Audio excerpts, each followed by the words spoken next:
जी अस्सलाम वालेकुम वरहमतुल्लाहि वबरकात। मेरी संगत प्यारी मोहब्बत वाली सारी पहलवान कुश्ती ग्रुप लाड दे तमाम मेम्बरान को बंदा नचीज की तरफों ढेर सारा मोहब्बत पर अस्सलाम कबूल थी वे।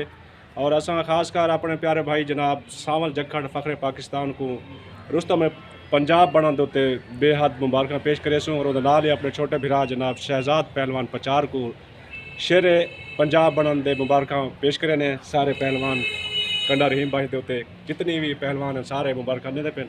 जुगनू पहलवान महे, मंगू पहलवान नोन, असनैन पहलवान नुनारी, जमशेद पहलवान मोहाना और जमील पहलवान नुनारी। बाकी सारे दोस्त बैठे थे सारे मुबारक ने बाकी सारे दे तरफ से मुबारक थी गया सावल जखड़ को